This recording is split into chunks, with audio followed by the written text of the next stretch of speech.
বজ্র নামে আকাশ ভেঙে বারবার একজন, মৃত্যু ছুঁয়েও বেঁচে থাকে, হার মানে না জীবন।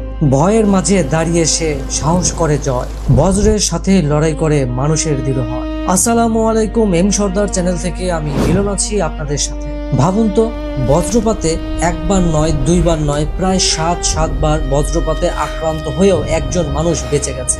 এটা কি ভাগ্য নাকি প্রকৃতির এক অমীমাংসিত রহস্য? আজকের গল্প ঠিক এমন এক মানুষকে নিয়ে যার জীবনটা নাকি বজ্রপাতের সঙ্গেই বাঁধা।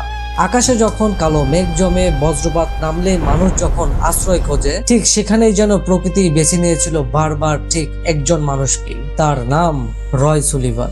রয় সুলিভান ছিলেন আমেরিকার ভার্জিনিয়া অঙ্গরাজ্যের একজন বনরক্ষী। মূলত জঙ্গল পাহারা দেওয়াই ছিল তার মূল কাজ। বৃষ্টি, ঝড় এবং বজ্রপাত ছিল তার নিত্যদিনের সঙ্গী। কিন্তু তার সঙ্গেই যা ঘটেছিল তা কোনো সাধারণ ঘটনা নয়। তার জীবনে প্রথম বজ্রপাত ঘটে 1942 সালে। একটি ফায়ার টাওয়ারে কাজ করার সময় একটি বজ্রপাত সরাসরি রয় সুলিভানের শরীরে আঘাত আনে।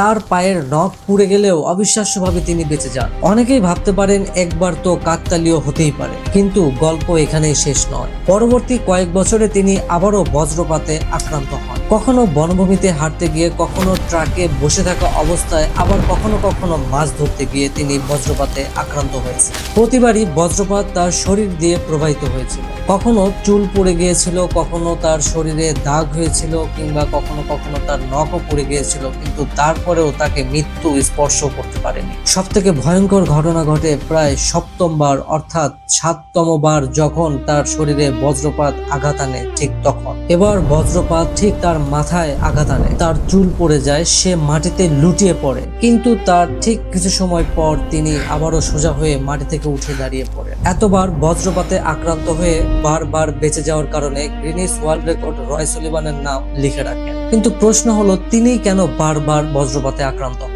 বিজ্ঞানীরা গবেষণা করে বলেছে, তিনি এমন এক এলাকায় বসবাস করেন যে এলাকায় সব থেকে বেশি বজ্রপাত ঘটে। কেউ বলে তার শরীরের অবস্থান, আবার কেউ বলে নিখাত এটি একটি ভাগ্য। তবে সত্যটি এখনো পুরোপুরি জানা যায়নি। মজার বিষয় হলো, রয় সুলিভান একটা সময় এতটাই ভয় থাকতেন যে ঝড় দেখলেই তিনি আতঙ্কিত হয়ে পড়তেন। মানুষ তাকে এড়িয়ে চলতো, কারণ মানুষ ভাবতো যে তার আশেপাশে থাকলেই তাদের উপরে বজ্রপাত আঘাত আনতে পারে। এই গল্পে আমাদেরকে শেখায়, প্রকৃতি যেমন ভয়ঙ্কর, ঠিক তেমনি অবিশ্বাস্য। একজন মানুষ বারবার মৃত্যুর মুখোমুখি হয়েও বেঁচে থাকতে পারে। আর হ্যাঁ, এটাই প্রমাণ করে জীবন আমাদের সবসময় হিসাব নিকাশ মেনে চলে না। আপনি কি মনে করেন, এই ঘটনা কি শুধুই একটি কাকতালীয় ঘটনা, নাকি প্রকৃতির কোনো অজানা নির্বাচন? এই ধরনের ঘটনা কারোর সঙ্গে যদি ঘটে থাকে, তাহলে অবশ্যই আমাদের কমেন্ট সেকশনে তার নামটি জানাবেন। ভিডিওটি ভালো লাগলে লাইক, কমেন্ট এবং শেয়ার করবেন। আর এই ধরনের রহস্যময় ঘটনা জানতে অবশ্যই আমাদের চ্যানেলটিকে সাবস্ক্রাইব করে পাশে থাকবেন। দেখা হবে পরবর্তী কোনো ভিডিওতে। আল্লাহ হাফেজ।